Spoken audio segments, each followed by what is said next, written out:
I wish that had been the first. We're starting. Wait. Let me wipe this off my face. Get this out of my butt. All right. So, welcome to Eric Tries Too Hard. That in my butt. Episode probably 88. Well, speaking of eating out of your butt, South Park.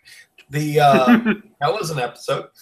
So, let's jump right in. Going to do a quick half-hour episode, and whoever ends up joining us will. I'm expecting like 4 other people, but they probably slept in because they're all transient lunatic comics. Love them.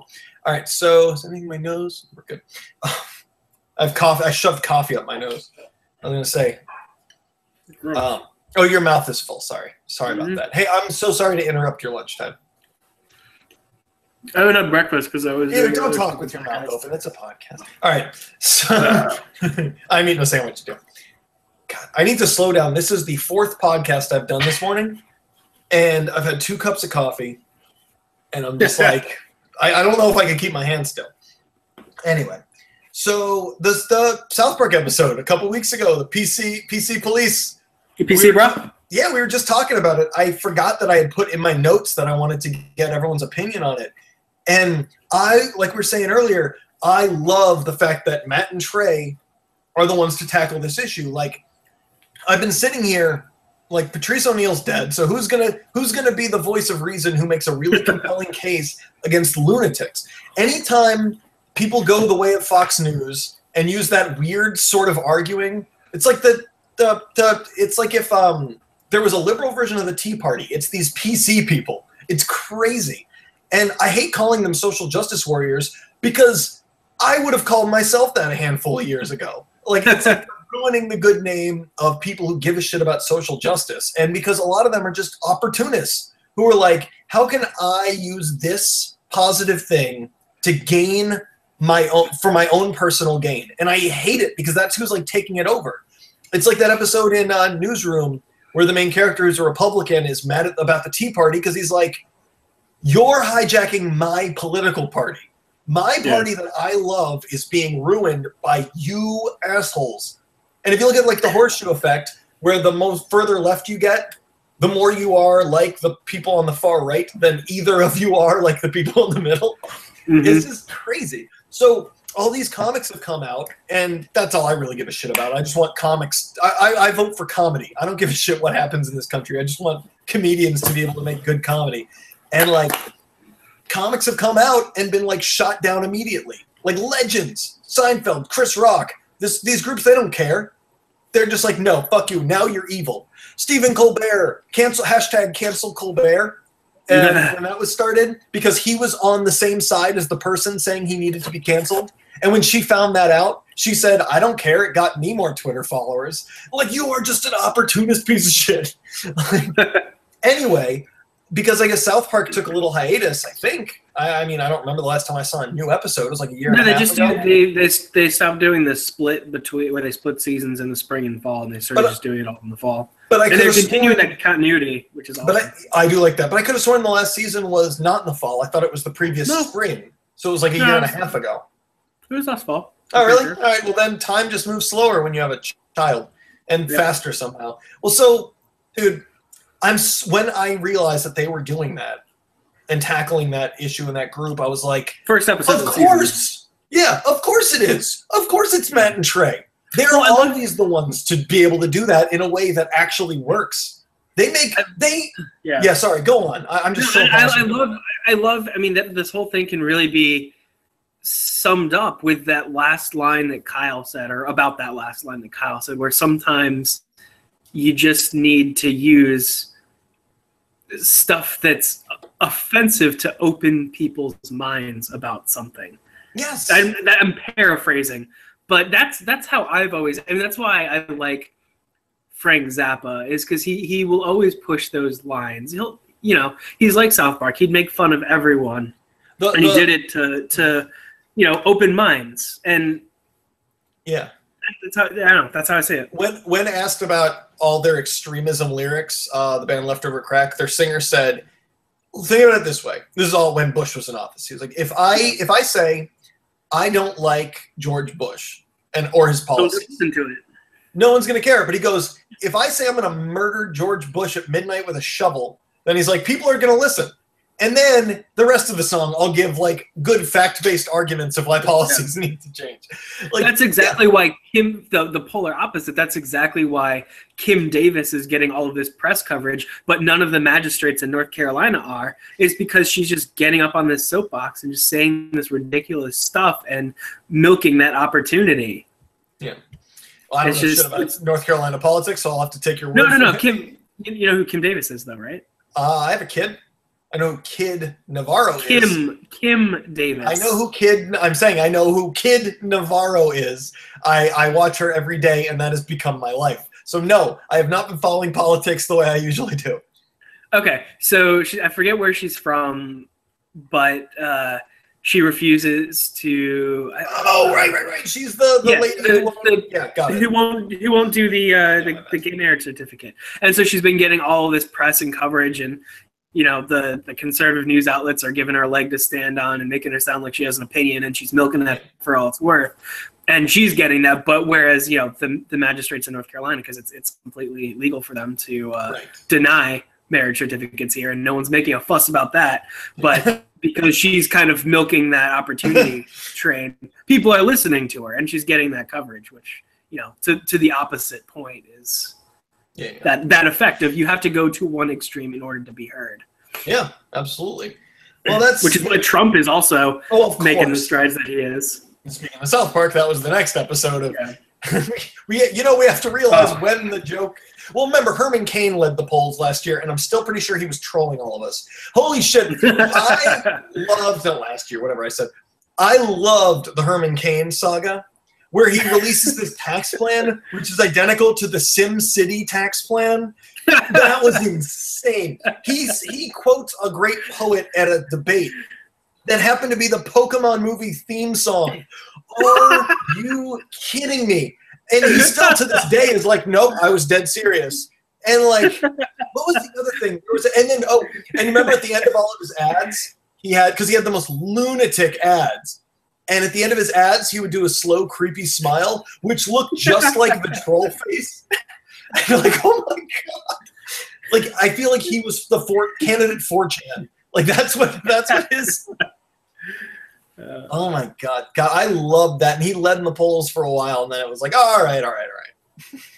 Actually, no, I think oh my God. That is so funny. Although I don't think Trump could actually beat a legitimate Democratic candidate. Like, so great. No. Go for it. Have fun. Have at it, guys. No, I mean, I'm partially worried, but I don't think he could. I think you're right. I think whoever the Democrats put up is would beat Trump. See, I'm not nearly at that. I'm not nearly at that 1%er level where I'm comfortable with that kind of shit happening. I feel like I'm in the top 10. Like if an asteroid was going to hit the Earth and they want to save 10% of the population, I think I could sneak into that cave or underwater hideout or whatever. I feel like I could test my way into there or I don't know, whatever.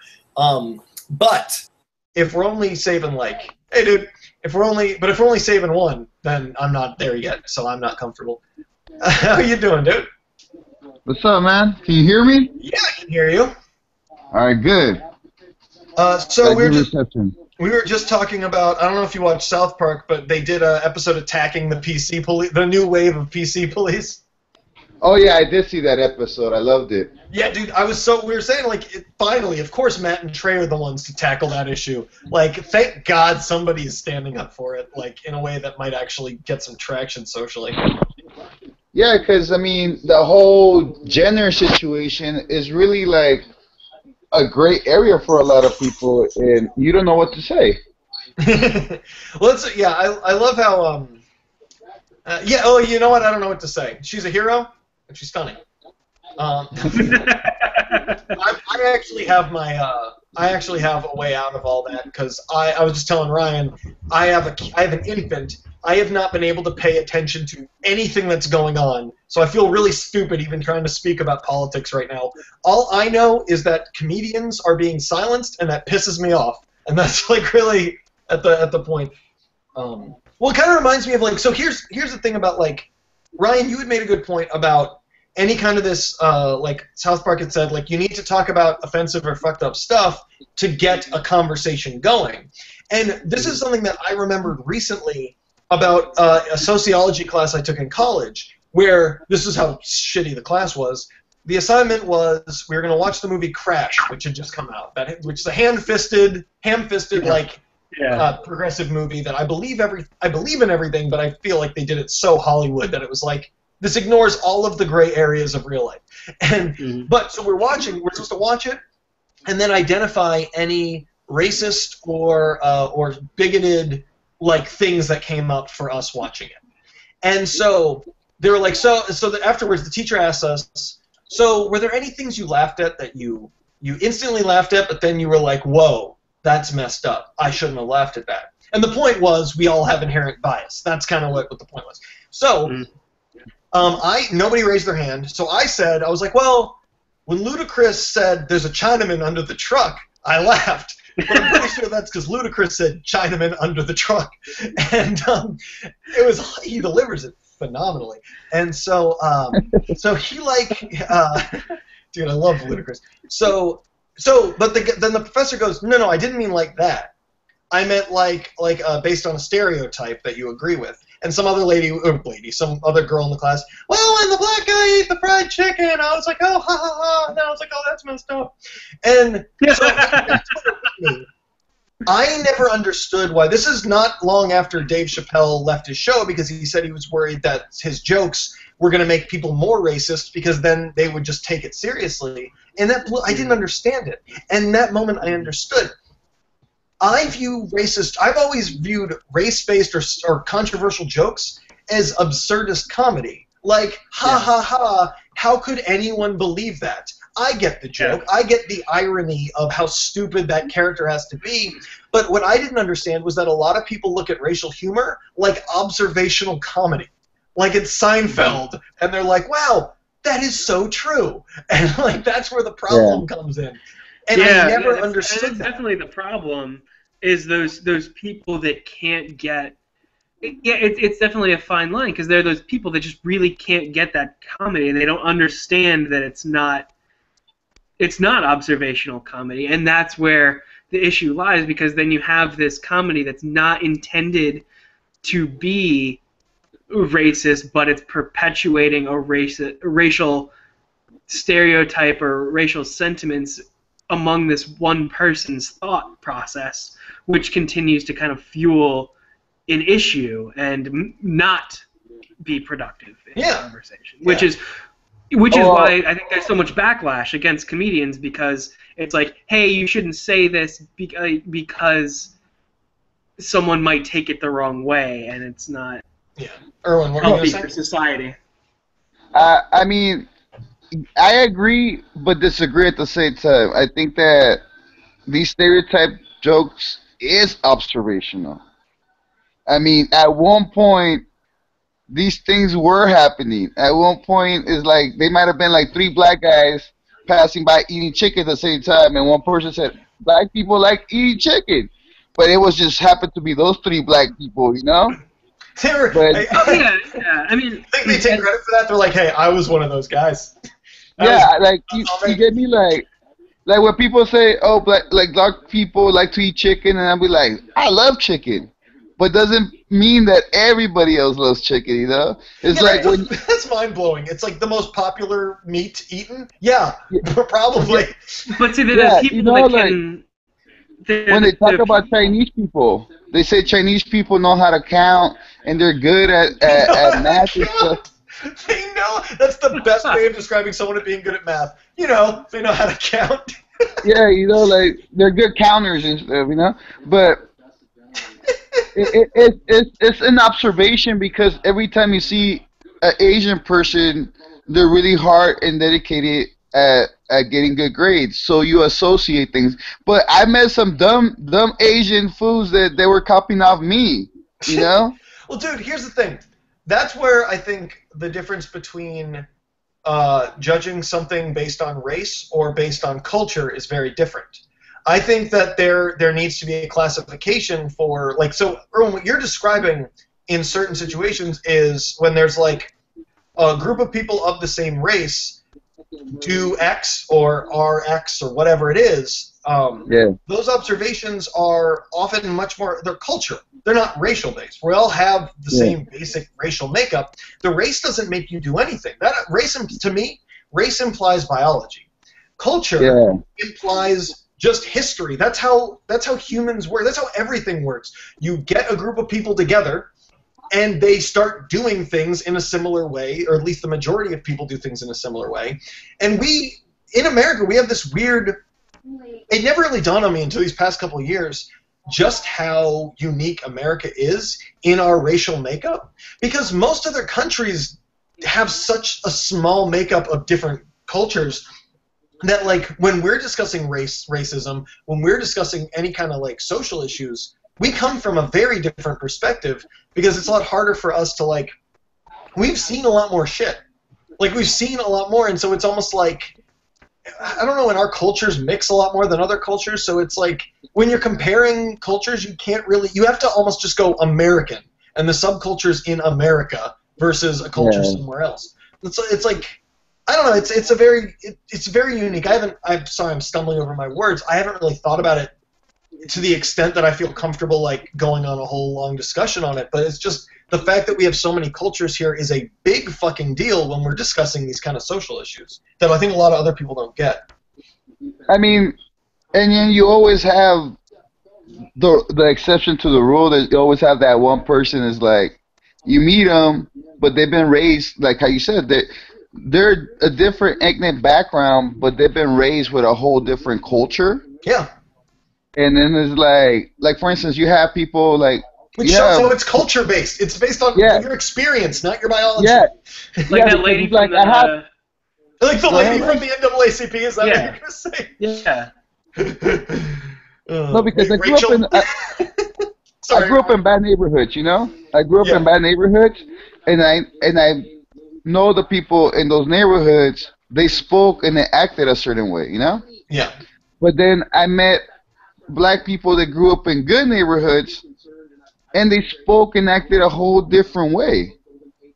Exactly. And that's what. So here's the same thing I felt with. So I've always been, like, super liberal, super progressive, and it's very much like, I don't care if a stereotype exists for a reason. I still am like, just if there's one exception, then you shouldn't say it. However, what I had to come up with psychology, being in the psych field, is that all these psych theories you would have to dismiss because you're like, oh, well, this treatment doesn't work for everyone who has this disorder, therefore don't even research it because everyone's different. That's not how it works. You don't get anything done in science if you don't study. So it's like, I came to that crossroads where it's like, I can either accept the fact that sometimes people can be grouped.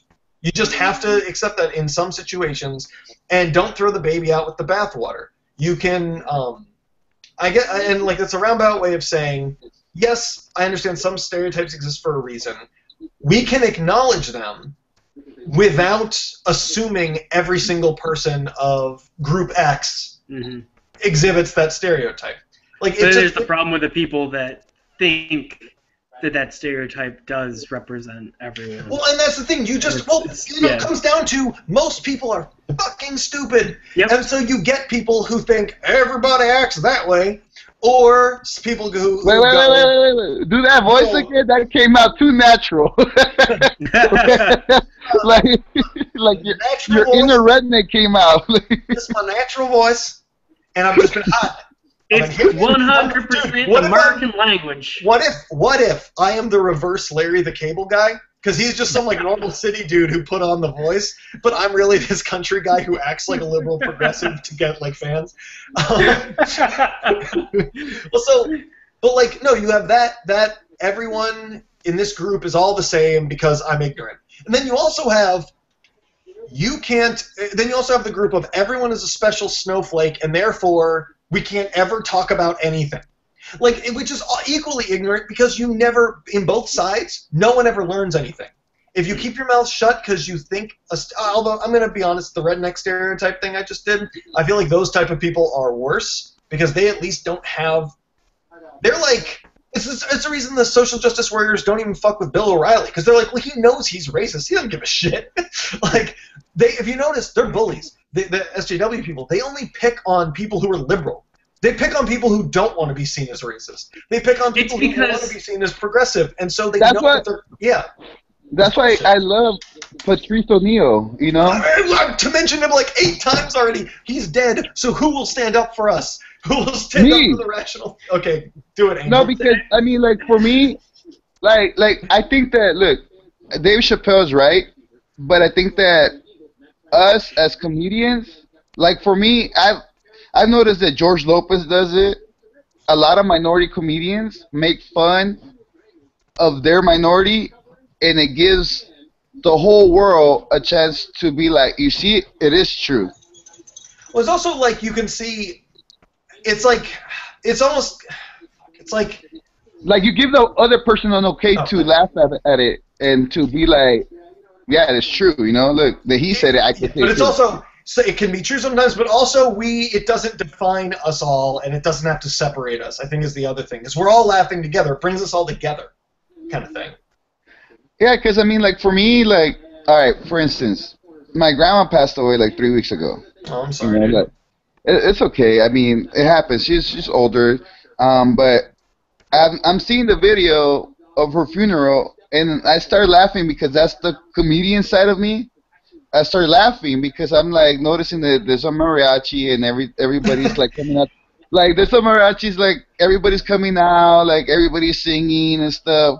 But then the funeral has to kind of stop because there's no access to the gravesite, so everybody has to go and separate and sing in separate parts of the graveyard because there's no pathway to the gravesite like a normal American place would have it, you know? Oh, okay, I gotcha. So I start cracking up at that, even though I shouldn't, because it's like, you know, like a sad moment.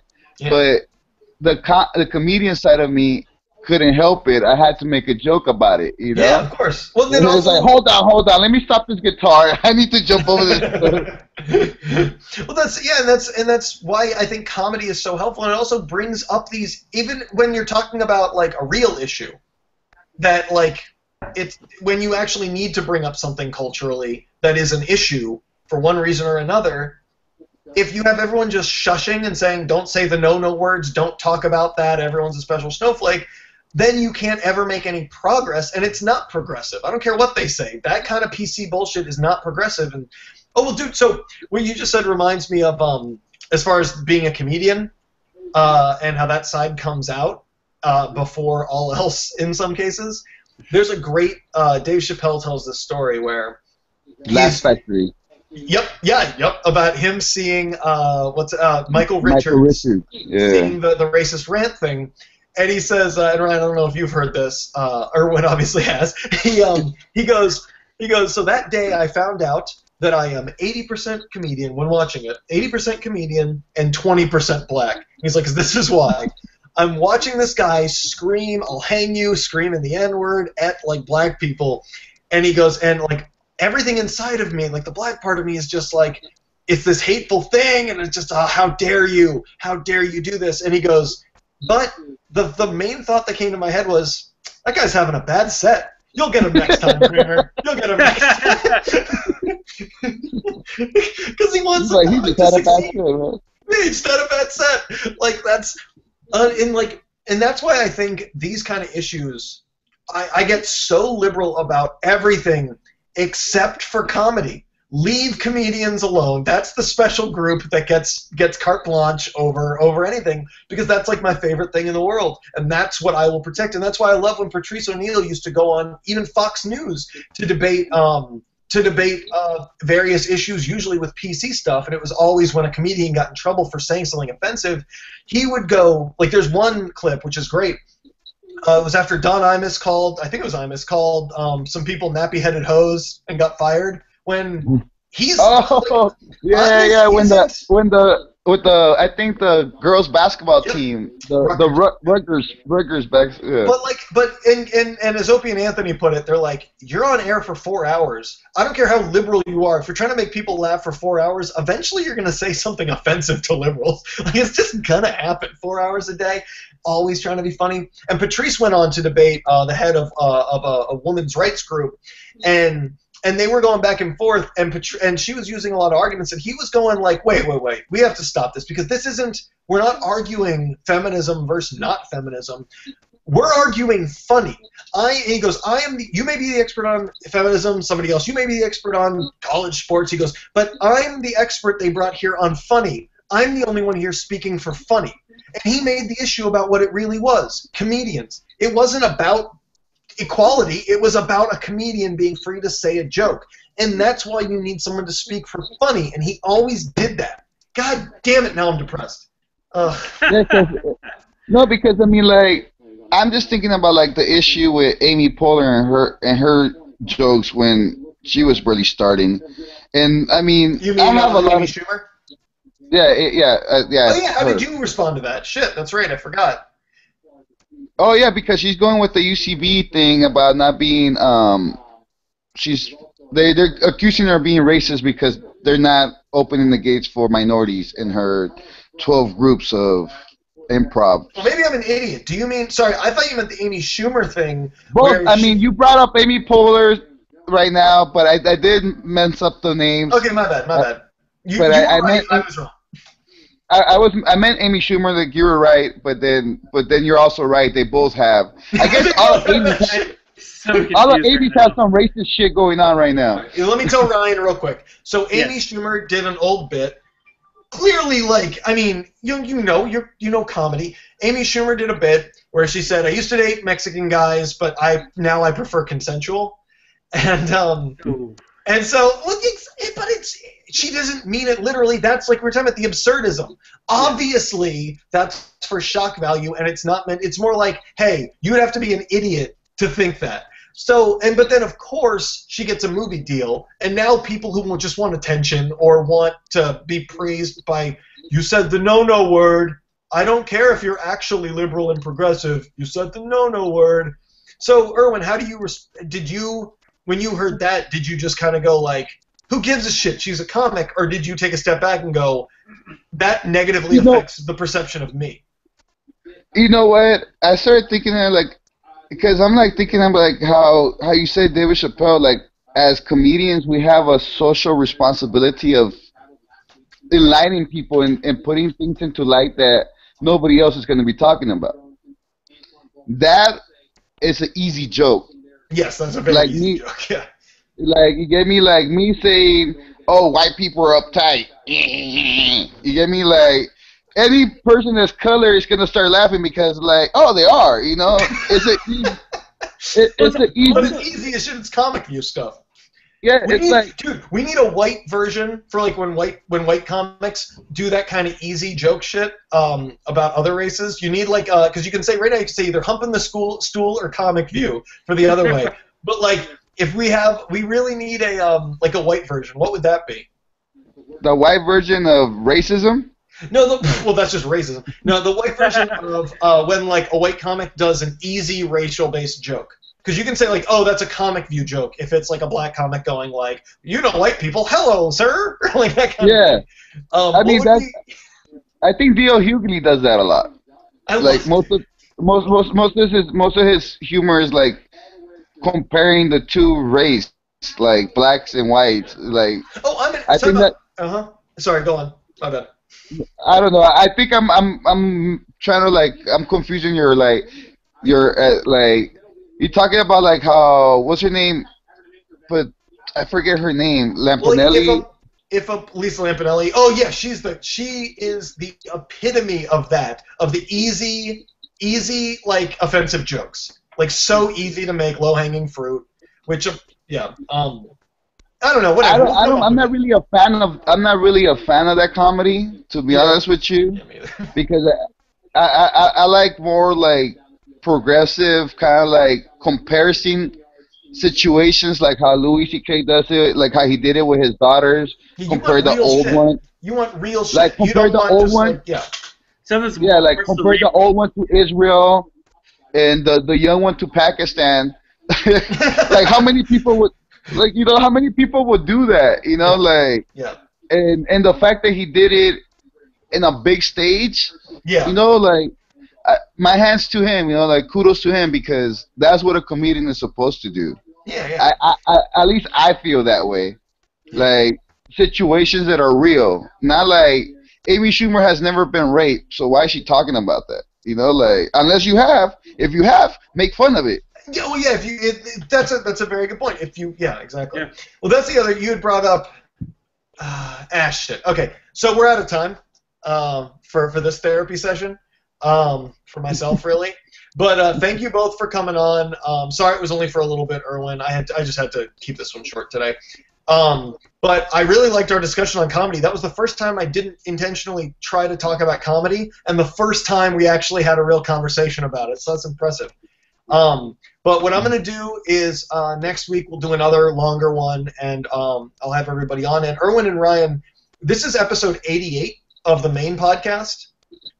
We have, like, of the other podcasts that we've recorded, we probably have 40 extra episodes.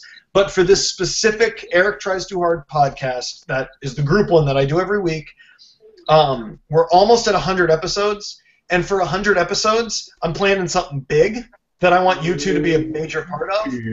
So we'll figure this out. I'm thinking it's going to be a 4-hour episode. Oh, God. Yeah. But you can pick a couple hours here and there if you want. I'm going to have so many people coming in and out, whoever wants to stay on for however long. But I figure this will be the first time I talk about it, because I'm going to have to be talking about it from now for the next 12 weeks as we build up to this episode. So I'll schedule with you guys soon to make sure you both can do at least an hour on that date, because I definitely want you guys to both be here. All right, there we go. Yeah, sweet. All right, well, I will catch you guys later. Have a great Sunday. Go Ravens. And damn it, Erwin, you Oakland Raiders loving son of a bitch. Oh my God, Raiders! we thought we had a bye week. I don't know what to tell you. Until we said bye. I love. Yeah, Brian's like, speaking of bye weeks. Click. All right, dude. Yep, he left. He hates football. Dude, have a good one. Looks like a pirate, which I love, and he looks pretty promising. I will be following the Raiders this year a little bit. I'm very happy about that. All right, I was hoping Sergio would be here because I beat him in fantasy last week, and I wanted to rub it in his face, but maybe next week. All right, man. Thanks so much for coming on. I'll catch you soon. All right, see ya. All right, man.